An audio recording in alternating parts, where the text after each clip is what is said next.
दोस्तों, मैं उम्मीद गुप्ता, आप देख रहे हैं जौनपुर अपडेट न्यूज़। इससे वो मौजूद है कलेक्ट्रेट में आज अनुराग यादव के डेट की तारीख थी, जिसमें प्रधान वीरेंद्र यादव, जिन्होंने दंगे की छूट पे कहा था कि हम जेल से छूटने के बाद उनकी तारीख भी जरूर पहुँचेंगे, और उन्होंने ऐसा कर भी दिखाया कि आज तारीख पे पहुँचे हुए हैं। हम इनसे बात करेंगे कि आज तारीख पे आए हुए हैं कि पूरा मामला क्या है, यहाँ पे क्या तारीख पड़ी कि बहस हुआ है। नहीं, देखिए, हम आए और यहाँ पे तहसीलदार साहब के न होने के कारण वो हाई कोर्ट गए हैं किसी काम को लेकर।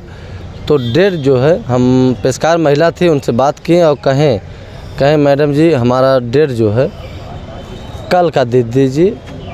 तो कहें कि कल का या परसों का, तो परसों का डेट मिल गया है 9 तारीख को। 9 तारीख को ज़रूर बहस होगी, तहसीलदार साहब बैठेंगे और इसी कारण तहसीलदार साहब के न होने के कारण 9 को डेट मिल गया है। जेल जाने से पहले आपने कहा था कि तारीख पे लेट हो रही है, तमाम लापरवाही हो रही है, हम हाई कोर्ट जाएंगे, तो उस पर आपके क्या विचार है? आगे 9 तारीख को फैसला नहीं होता तो क्या करेंगे आप? देखिए, ऐसा है भैया कि अभी तो 23 दिन हम जेल में थे, अब बाहर निकले हैं। बीच में यही सोच रहे थे कि 10 दिन की तारीख मिल गई, 8 दिन बाद मिल गई, लेकिन हमारे आते ही अब सोच लिए कि आपने हम अथवा करें न, वो रहने की वजह से अधिकारी भी ढिलमई करते हैं। तो समझ लीजिए कि कल छोड़ के परसों की डेट मिला है, तो उसमें सुनवाई होगा। अब हम आ गए हैं 1-2 तारीख, समझ लीजिए, उसके बाद तो कदम मेरा पाछे हटने वाला है नहीं। आपके चैनल पे बताए ही थे, तो कदम आगे ही बढ़ता रहेगा। और आप ये भी देख लीजिएगा कि न्याय भी मिलेगा, न्याय मिलना तय है, क्योंकि मैं कदम कस लिया हूँ, कमर कस लिया हूँ कि ये चीज़ जल्द से जल्द न्याय मिले, ताकि आपके जितने दर्शक लोग जुड़े हुए हैं वो चीज़ अब विश्वास हो गया है उन लोगों को, चूँकि दिल टूट गया था। लेकिन जब हम निकल गए उन्हीं लोगों की दुआएं से हम निकले हैं, चूँकि नवरात्र में महिलाएं, बुजुर्गों, नौजवानों यही मन्नत माने थे कि प्रधान जी निकल जाए, ताकि अनुराग को, केस को न्याय मिल जाए। तो हम लोगों की भरोसा दिला रहे हैं कि न्याय जल्द से जल्द मिलेगा, नहीं तो मेरा कदम आगे बढ़ता ही रहेगा, पाछे हटने वाला है नहीं। वो कदम है कि पीछे तनी से भी 1 इंची हट नहीं सकता, चाहे कट जाए भले, लेकिन आगे ही बढ़ेगा। लगातार आप 23 दिन तक जेल में थे, तो उस दरमियान क्या लालता और उनके सहयोगियों से मुलाकात आपकी हुई? देखिए, जो गुर्गे उनके थे, तो गुर्गे आए थे मिलने के लिए मुझसे, तो हम पहचान नहीं रहे थे। और जेल में भैया ये जान लीजिए कि बहुत सतर्कता से रहना पड़ता है। तो हम पूछे कि कहाँ मकान पड़ेगा, बताएं सब, कोई प्रतापगढ़, कोई सुल्तानपुर, ऐसे ही बताएं। तो 1200 बंदी में सिर्फ 2-4 लोग उसके संगी थे, ललतवा का और ललमोहना का, रमेशवा का। अब सोच लीजिए कि वो सब आए, तो हमारे अगल बगल के लोग देख भी रहे थे कि ये तो यार ललतवा का संगी है, यहाँ भी आ गया। तो हम कहें देखिए, बताइए, और ठीक ठाक है, हालचाल पूछे, फिर उठा दिया मुद्दा वही। हम कहें कि ये बताइए, हम ही से कहने आए हो, हम ही मुकदमा लड़ रहे हैं अनुराग का, और हमसे कह रहे हो कि तो रफा दफा कर दो और तुरंत उठ जाइए, तुरंत निकल जाइए, तुरंत तत्काल यहाँ से हटिए। उस विषय में आगे तुम्हारे घर का बच्चा अगर 15-16 साल का गला काटा जाए तो क्या आप बख्शेंगे? और तुरंत उठिए। इतने पे राइटर भी आ गए, सिपाही 2 आ गए, तुरंत कहें तुरंत हट जाइए। हम कहें तुरंत इन लोगों को हटा दीजिए। और वो विषय में बात कर रहे हैं जो हम खुद अपने घर का जो लड़ाई लड़ रहे हैं। ये सब हरामखोर के जल्दी से हमारे बैरक से बाहर कर दीजिए। सिपाही से हम कहें बुला के कि हमारे जो इनके साथ में रहने वाले हैं, इन लोगों के तत्काल हमारे बैरक में मत आने देना जब तक हम रहें, क्योंकि बैरक में अलाउ नहीं कि कोई किसी बैरक में ठहरे घूमे। और ये सब जितने उसके गुर्गे हैं यहाँ आना नहीं चाहिए। और हमारे अगर उस अनुराग के विषय में अगर कोई आवाज़ उठा दिया तो फिर खैर नहीं, ये समझ लीजिएगा। तुरंत यहीं से मुकदमा हम लिखवा देंगे और समझ में आ जाएगा, ताकि वो एक हत्यारा हैं। पूरी जेल गाली दे रही थी, 1201 बाल बैरिक में बच्चे गाली दे रहे थे उस हरामखोर को। जान लीजिए कोई संतुष्ट नहीं था।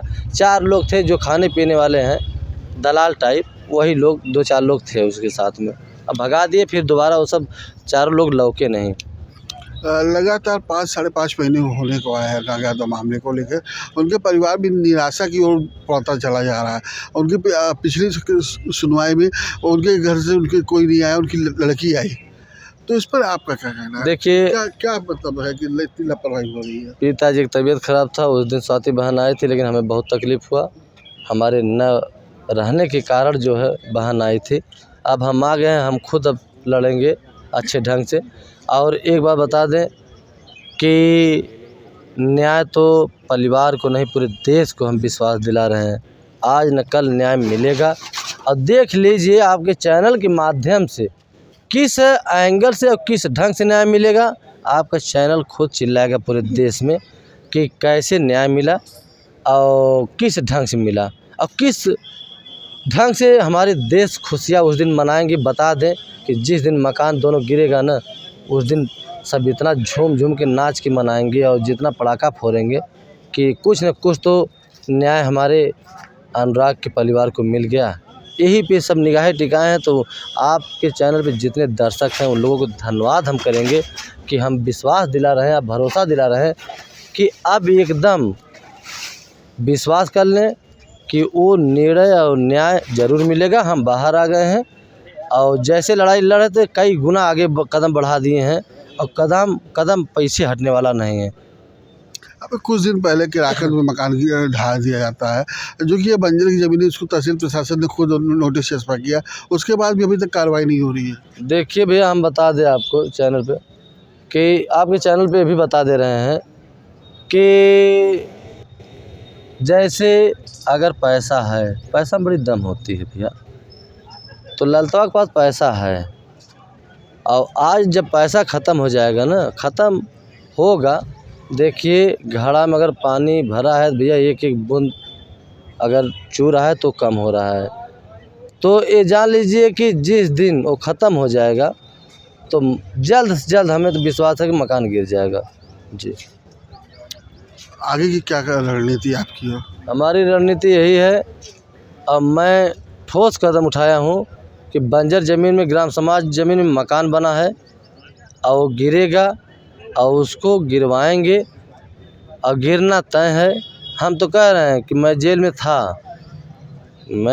था, लेकिन हमारी पत्नी, हमें विश्वास नहीं था, लेकिन एक शेरनी की तरह वो खड़ी थी और कह रही थी कि हम अनुराग के मुकदमा के लड़ेंगे। हमारे मुकदमा कह रही थी लड़ने के लिए। हमें बड़ा गर्व हुआ कि भाई देखिए, एक महिला अगर इतनी बड़ी कदम उठाई है तो हमारे न रहने पे भी ये मुकदमा लड़ सकती है और मुकदमा लड़ के गिरवा सकती है। लेकिन हमें पूर्ण रूप से विश्वास था कि हम नाजायज़ तरीके से फंसाए गए हैं, हम जल्द से बाहर आ जाएंगे और स्वयं हम लड़ के खुद ही न्याय दिला देंगे। और ये भरोसा है कि न्याय दिलाना तय है। प्रधान जी, आपके बच्चे का ऑपरेशन हुआ था, जेल से छूटने के बाद आप अनुराग यादव से मिलते हैं, अनुराग यादव के परिवार से मिलते हैं, अनुराग यादव के परिवार से मिलते हैं, वहाँ तमाम बातें होती है, लेकिन आप अपने बच्चे को देखने नहीं गए। पहले आप अनुराग यादव का सहयोग करते हैं। देखिए भैया, वो ऑपरेशन हुआ था हमारी बच्ची का, लेकिन हम अभी पहुँचे नहीं। रियली बात है, सच्चाई है, क्योंकि हम बता दें कि इतना हमारे सुबह उठ जाए तो सुबह से भीड़ लग रही थी हमारे यहाँ और शाम तक हम कहीं नहीं जा पा रहे थे। इसी कारण हम नहीं जा पाए और आज तारीख ही थी, आज इधर ही समय बीत गया। लेकिन हम जाएंगे, चूँकि हॉस्पिटल से छुट्टी हो गई है, घर गई हैं, लेकिन देखने जाएंगे हम। और अभी आज भाई अनुराग का केस था, ये हमारे लिए बहुत ही इम्पोर्टेंट था, इसीलिए यहाँ चले आए हैं। अब यहाँ के बाद फिर जैसा होगा आपके चैनल पे बताएंगे। जी बिल्कुल, आपको बता दें कि प्रधान वीरेंद्र यादव थे, जिन्होंने अपने परिवार के, अपनी बेटी का ऑपरेशन होने के बाद उससे मिलने अभी तक नहीं गए, लेकिन अनुराग यादव के मामले में को लेकर यहाँ पैरवी करने चले आए हैं। और आगे की तारीख 9 तारीख पड़ा हुआ है। आगे इनका कहना है, साफ तौर से कहना है कि 9 तारीख को ही फैसला हो जाएगा। मिलते हैं नई खबरों में, नई वीडियो के साथ। जय हिंद, जय भारत।